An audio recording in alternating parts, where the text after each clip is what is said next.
Hai mahasiswa, jumpa lagi dengan saya Natalia Kristiani, instruktur Modified Mind Mapping.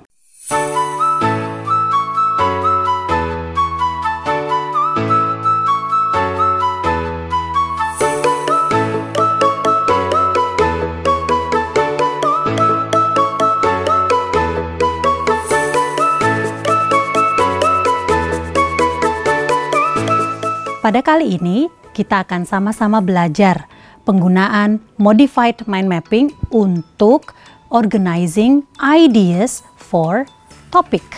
Di video tutorial kali ini, kalian akan belajar bagaimana menghimpun banyaknya ide dalam pikiran kita menjadi suatu topik yang akhirnya kita pilih, kemudian menghasilkan satu judul yang lebih spesifik. Biasanya, ketika kita dikasih tugas, guru atau dosen kita akan memberikan satu tema. Bagaimana menurut kalian? Tema itu adalah sesuatu atau satu kata atau mungkin frase yang terlalu luas, terlalu abstrak, sehingga itu membuat kita susah untuk menentukan tulisan apa ya yang akan saya buat. Oleh sebab itu, di video kali ini, ketika nanti kalian akan diberikan satu tema yang abstrak, satu tema yang terlalu luas, terlalu besar, kita akan sama-sama membreakdown. Apa itu membreakdown? Membuatnya menjadi suatu yang lebih spesifik. Perjalanannya adalah dari tema menjadi topik, dari topik akan menjadi judul. Kalian siap? Yuk sama-sama kita berlatih di Modified Mind Mapping. Kita berlatih dengan satu tema yang sudah banyak orang tahu. Contoh ya, saya beri tema Papua. Nah, kata Papua. Bagaimana kata Papua ini nanti akan diturunkan menjadi beberapa topik, dan kemudian dari beberapa topik itu kita pilih saja salah satu topik yang kemudian akan kita jadikan judul. Di mana fungsi dari Modified Mind Mapping?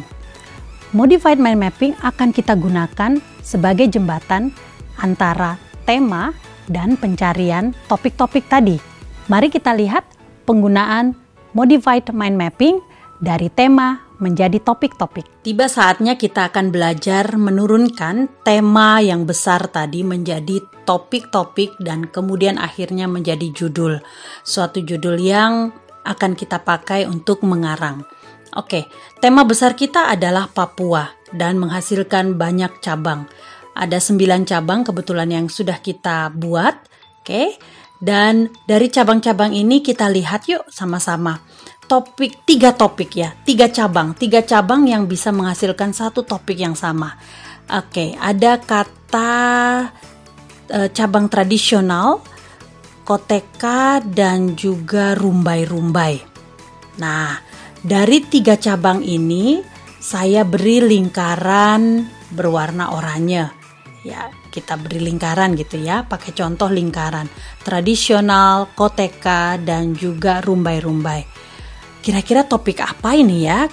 Ketiga cabang ini kalau dijadikan satu. Oh, topiknya adalah Papua's Culture.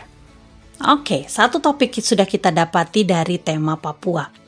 Coba kita cari lagi yuk.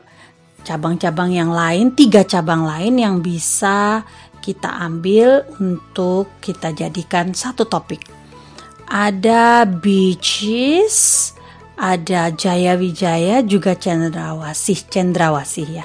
Saya beri bentuk segitiga. Saya tandai dengan segitiga. Segitiga tersebut beaches, Jayawijaya, dan Cendrawasih. Topiknya apa ya dari ketiga cabang ini? Aha, saya bisa beri dengan judul topik Nature of Papua. Ternyata Nature of Papua bisa berupa beaches, Jayawijaya, dan Cendrawasih. Oke, cukup 2 topik yang sudah kita dapati dari Modified Mind Mapping yang sudah memberikan sumbangsih kita dari tema menjadi topik-topik. Kemudian dari topik-topik besar itu, 2 topik itu saya pilih 1 topik saja. Tidak usah banyak-banyak. Nah, yang saya tertarik adalah topik akan nature of Papua. Beaches, Jayawijaya dan Cendrawasih. Wah, yuk sekarang kita kembangkan topik nature of Papua ini menjadi judul. Oke, kita buat beberapa judul. Saya lihat dari nature of Papua ini ada 3 subtopik itu. Saya mau beri judul contoh 1, Wonderful Nature of Papua. Cukup menarik. Atau saya juga bisa buat kasih judul Papua's Most Beautiful Natural Creations. Or another title, ya, judul lain yang bisa kita tulis adalah Magnificent Natural Creations in Birth of Paradise Island. Dari 3 judul yang sudah saya hasilkan, kira-kira judul mana ya yang menarik bagi saya, yang bisa saya gunakan untuk mengarang nantinya. Finally, saya memilih judul yang nomor 2, Papua's Most Beautiful Natural Creations.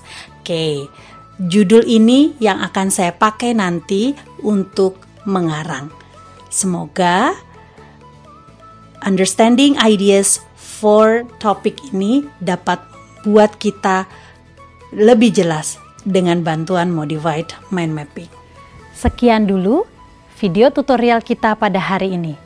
Kita sudah belajar bagaimana suatu tema yang abstrak, yang umum, yang general bisa diturunkan menjadi beberapa topik, dan dari beberapa topik kita pilih 1 saja topik tersebut dan kita buat menjadi beberapa judul.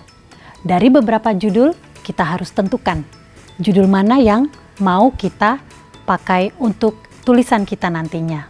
Harapan saya teman-teman mahasiswa dapat memahami ketika nanti diberikan suatu tema, konsep besar nih ya, konsep yang terlalu umum, teman-teman bisa membuatnya menjadi suatu judul yang lebih spesifik. Selamat berlatih mind mapping. Sampai jumpa di video tutorial selanjutnya.